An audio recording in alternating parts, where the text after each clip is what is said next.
What's happening, folks? Welcome back to the channel. It's time for another international break update video. Coming up today, we've got coverage from Luke McCowan's press conference here at Celtic Park. We're going to talk about some of the players who have been away on international duty, and we're going to look ahead to Celtic's next two games against Hearts and Slovan Bratislava. First of all, I've just left Luke McCowan's press conference.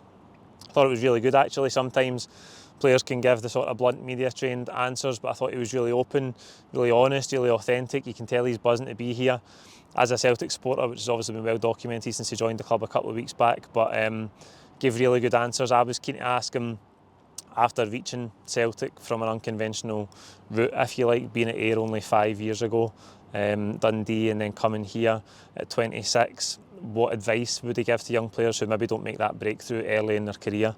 And he gave a great answer. You'll see it in full just shortly, but basically he said that his mate who played with him at Ayr chucked it because he couldn't hack the travelling anymore, and he just gave it up. And look at Luke McCowan here 5 years later as a Celtic player. So it just goes to show you how things can work in football. So before we move on and talk about some of the players who have been away, here is what Luke had to say today.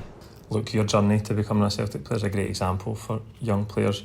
What advice would you give to players that maybe don't make that breakthrough early on in their career to get to where they want to be? Stick in. Generally is the best advice I think I got. Was when I was travelling. Me and my friend who doesn't play football anymore, he travelled with me to Ayr, and he chucked it because of the travel. And I was just, my dad and my family, my fiancée now would tell me just stick in, like you don't know where it's going to get you. And obviously now they're like, it's got you there and whatever, try to steal a bit of credit. But nah, that's kind of the message is, I think, stick in and don't be thinking that football gets you too low and that you can aspire to get better things than what you're at. And we often talk about midfield players these days as 6s or 8s or 10s. What role, is there a role in midfield that you prefer? No, as long as I'm playing, I think. No, listen, I'm happy to do any of them. As I said there, I'm fairly new to this position. I would say when I was growing up, probably played 10, just 10 and winger. But obviously last year, you're kind of playing sometimes 6, you're playing as 2 6s, you're playing as 2 8s, you're playing as a 10.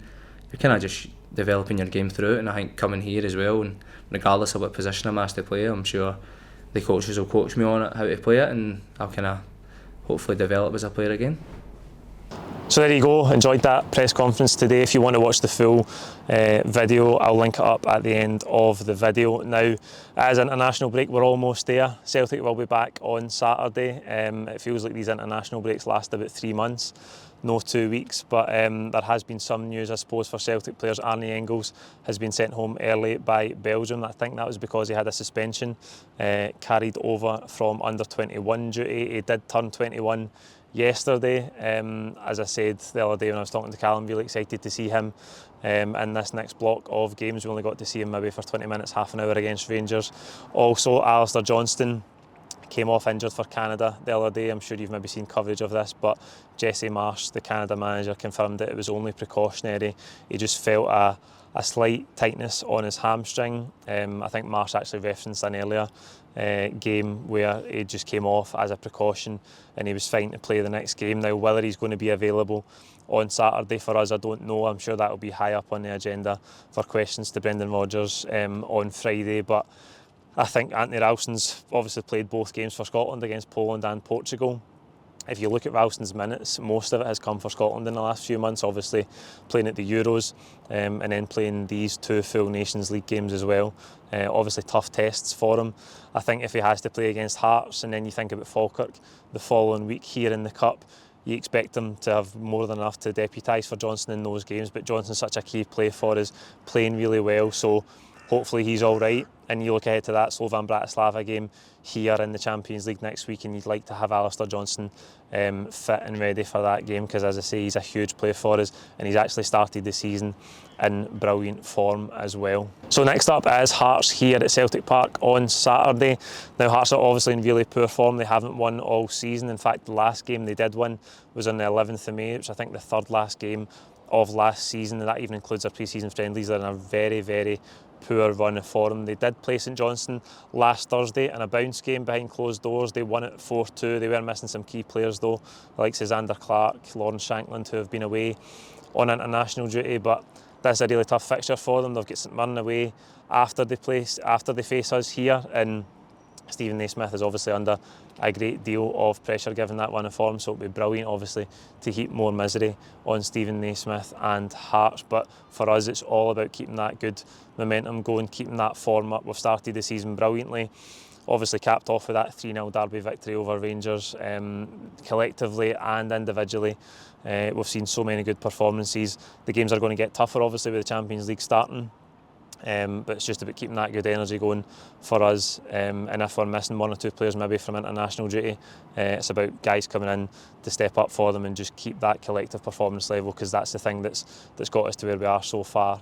Really enjoying watching us just now, can't wait to get back here on Saturday for that game against Hearts, and then it's the big one, the first game of the Champions League against Slovan Bratislava here at Celtic Park. Now I want to look at the Celtic's last 6 opening Champions League group stage fixtures. I know it's a league stage this season, but on your screen now you can see the last 6 opening group stage games. The thing that jumps out to me is that Celtic haven't scored a goal in that time. Last season we lost 2-0 at Feyenoord. Before that it was Real Madrid. I think before that you're going back to PSG here in 2017, which was obviously a really heavy defeat. Barcelona as well, going even further back than that, I think in Brendan Rodgers' first season was the away game at the Camp Nou where we lost 7. So the thing that stands out, aside from not scoring a goal, is that all of those fixtures have been really, really difficult games. Going back to the 0-0 against Benfica in 2012-13 as well, we haven't really had an opportunity to play like the lowest ranked team in the competition. That's because we would generally be in pot 4. In the old format you didn't face a pot 4 team, so this game on Wednesday gives us a great opportunity to start the campaign well, to get off to a winning start, to get 3 points on the board before we get that difficult run of fixtures with Dortmund, Atalanta and Leipzig. So next Wednesday represents a huge chance for Celtic. There will be pressure on the team, pressure on Brendan Rodgers to deliver in that game, but that's what it's all about. They know that being at Celtic is like that, but I think it's just such a unique opportunity for us. I think, as I've said before, the new format is going to present hopefully some opportunities for us, given that you only play each team once, given that you play 2 teams from each pot. And I think we've obviously done very well in the draw in terms of avoiding some of the big hitters from each pot, but I think getting that fixture sequence where we've got the lowest ranked team at home first gives us a great opportunity to get off to a flying start, and really it's a game that we should win. I think if we're serious about trying to make progress in the competition this season and make a mark and try and finish 24th or above to make those playoffs, next Wednesday is a game that we must win. Now I'm going to leave you with something a bit different to round off today's video. It is related to that opening Champions League game next Wednesday against the opponents from Slovakia. Celtic have had 3 Slovakian players in their history. Let's see if you can name all 3 in the comments. No Googling, 2 of them are really easy. The third one's very hard. I think if anybody gets the third one in the comments, I'm going to have to assume that you did, in fact, Google it. But there you go, that's it for this video. Hope you enjoyed it, like the video, and we'll see you again very soon. Cheers.